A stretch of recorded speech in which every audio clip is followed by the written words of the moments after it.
২৩তম ঢাকা আন্তর্জাতিক চলচ্চিত্র উৎসবের সমাপনী দিনে প্রদর্শিত হবে সিনেমা বলি।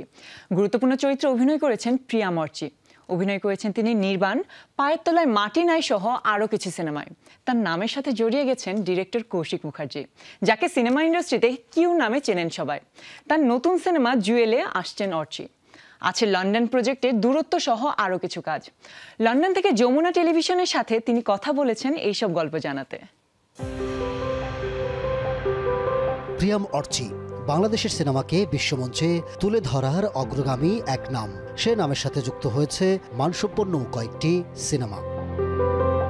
১৯ জানুয়ারি বুসান মাতানো বলি সিনেমায় পর্দা নামছে ২৩তম ঢাকা আন্তর্জাতিক চলচ্চিত্র উৎসবের। সিনেমায় রাসুনি চরিত্রে অভিনয় করেছেন প্রিয়াম অর্চি। রাসুনি আসলে সাগর পাড়ে বড় হওয়া ১৭-১৮ বছরের একটা মেয়ে, যে বিয়ে করে ফ্যামিলিতে আসে এবং মজু এবং সাফু দুজনেই প্রচণ্ড ছন্ন ছাড়া নিজের জগতে থাকা মানুষ।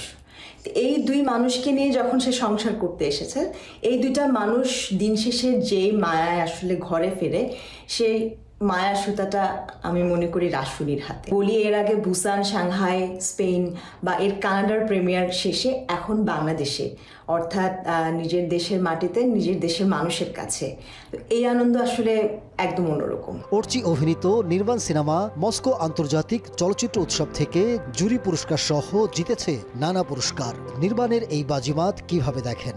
নির্বাণ হচ্ছে আসলে একটা ইন্ডি ফিল্মের এক্সাম্পল, যে এটাকে আসলে আমরা কতটুকু নিতে পারি। ২০২৩ পুরোটাই ছিল নির্বাণময়। Moscow international film festival, Euro Asia film festival, এছাড়া প্যারিসে আরও একটি ফিল্ম ফেস্টিভ্যালে এটা জুরি প্রাইজ জেতে। অর্চি মানে আন্তর্জাতিক চলচ্চিত্র উৎসব। কেন ঢাকায় সিনেমা নয়? প্রচলিত বাংলা সিনেমায় কখনো দেখা যাবে? আমি আসলে কাজের ক্ষেত্রে একটা চরিত্র নিয়ে কতটুকু কাজ করার সুযোগ আছে, চরিত্রের ডেপথ কেমন বা কাজের মানটা কীরকম, এই জিনিসগুলো মিলে গেলে আসলে যে কোনো সিনেমাতেই কাজ করা যায় এবং অভিনয় শিল্পী হিসেবে আমি তাই করতে চাই। অনেকেই ভবিষ্যৎ আন্তর্জাতিক তারকা ভাবছেন অর্চিকে, আর সফলতার তো নেই শেষ। তবুও শেষ গন্তব্য কোথায়? ইন্ডিয়ান ডিরেক্টর কৌশিক গাঙ্গুলি, যাকে আমরা সবাই কিউ নামে চিনি, তার যে লেটেস্ট ফিল্ম আসছে সেখানে আমি কাজ করার সুযোগ পেয়েছি। এছাড়া ইউকেতে সেই ইউকে বেসড একটা প্রোডাকশন হাউস আমি বাংলা সিনেমা করার সুযোগ পেয়েছি। শেষ গন্তব্য আসলে অনেক দূর, এত দূর নিয়ে ভাবতে চাই না।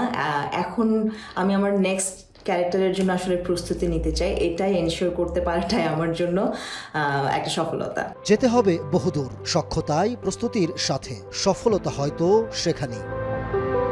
Ahmed Tauquir, showbiz tonight.